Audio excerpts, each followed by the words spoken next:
Hi friends, CD and teachers YouTube channel पर आप सभी लोगों का स्वागत है।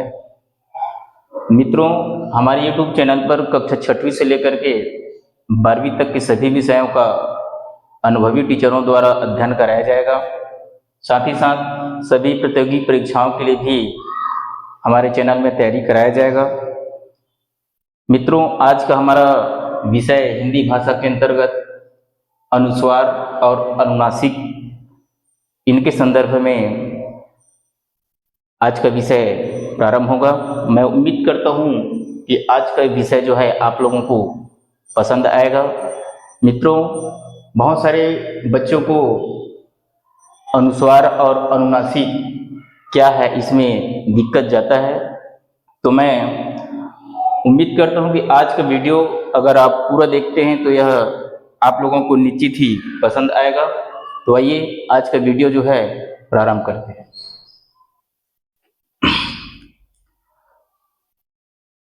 अनुस्वार और अनुनासिक।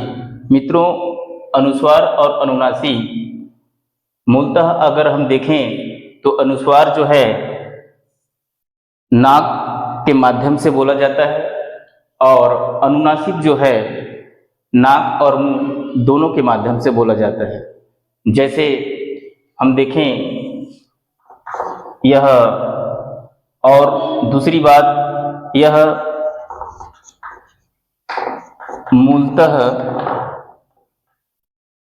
व्यंजन ध्वनि है और अगर अनुनासिक को देखें तो यह मूलतः स्वर ध्वनि है। अनुस्वार, जिसको हम हिंदी व्याकरण में अयोग वाह के रूप में जानते हैं, जिनको शिरोरेखा के ऊपर बिंदु के माध्यम से दर्शाया जाता है। इनके कुछ उदाहरण हैं, जैसे गंगा, मंगल, कंठ, मंच, और ये शिरोरेखा के ऊपर इन बिंदुओं को दर्शाया जाता है। प्रायः इनका प्रयोग, अनुस्वार ध्वनियों का प्रयोग ऐसे शब्दों पर किया जाता है जो मात्रा और बिना मात्रा दोनों के साथ इन अनुस्वार ध्वनियों का प्रयोग जो है हम शिरोरेखा के ऊपर किसी भी वर्ण के ऊपर में इसका प्रयोग करते हैं, जिनको उच्चारण करने में प्रायः नाक के माध्यम से अनुस्वार को उच्चारण किया जाता है। जैसे उसी के साथ अनुनासिक को देखेंगे तो यह मूलतः स्वर है जो कि शिरोरेखा के ऊपर चंद्र बिंदु के माध्यम से दर्शाया जाता है। साथ ही साथ इनका प्रयोग बिना मात्राओं वाले शब्दों पर किया जाता है। शिरोरेखा के ऊपर किसी भी वर्ण में अगर मात्राएं हैं तो इनका प्रयोग नहीं करते, बल्कि बिना मात्रा वाले वर्णों पर अनुनासिक का प्रयोग, चंद्र बिंदु का प्रयोग किया जाता है। जैसे कि इसका उदाहरण देखते हैं। जैसे मैं यहां पर लिख रहा हूं चांद, और उदाहरण यहां पर देख लेते हैं चूड़ियां,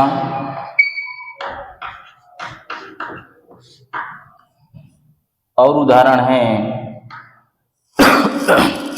जैसे कि आंगन,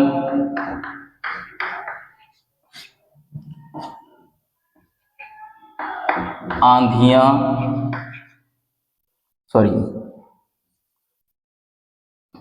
अंधेरा। आप लोग देख रहे हैं कि अनुस्वार ध्वनियों का प्रयोग शिरोरेखा के ऊपर बिंदु के रूप में किया जा रहा है। उसी तरह से अनुनासिक का प्रयोग शिरोरेखा के ऊपर चंद्र बिंदु का प्रयोग किया जा रहा है। तो इस तरह से आप लोग देख रहे हैं कि अनुस्वार और अनुनासिक क्या है। अनुस्वार मूलतः व्यंजन है जो कि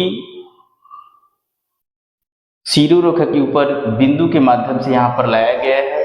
उसी तरह से अनुनासिक मूलतः स्वर है जिसका प्रयोग शिरोरेखा के ऊपर चंद्र बिंदु के रूप में करते हैं। आइए, अनुस्वार कभी कभी व्यंजन ध्वनियों में परिवर्तित हो जाता है। अब वह व्यंजन ध्वनि में कैसे परिवर्तित होता है उसको थोड़ा देखते हैं। जैसे अनुस्वार ध्वनि कभी कभी व्यंजन वर्णों में परिवर्तित हो जाता है, उसका भी कुछ मूल नियम है, उसको भी जानेंगे। जैसे स्पर्श व्यंजन देखते हैं, हमारे क,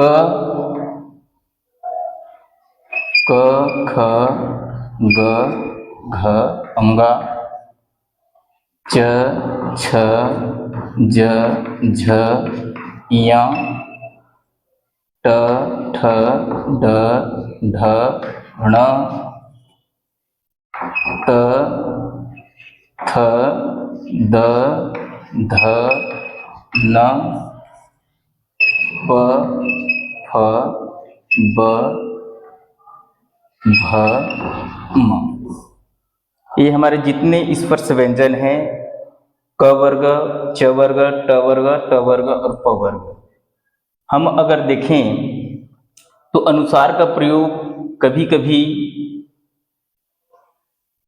इनको व्यंजन वर्णों में परिवर्तित किया जा सकता है। जैसे कि यहाँ पर देखेंगे, किसी भी शब्द के अंत में या किसी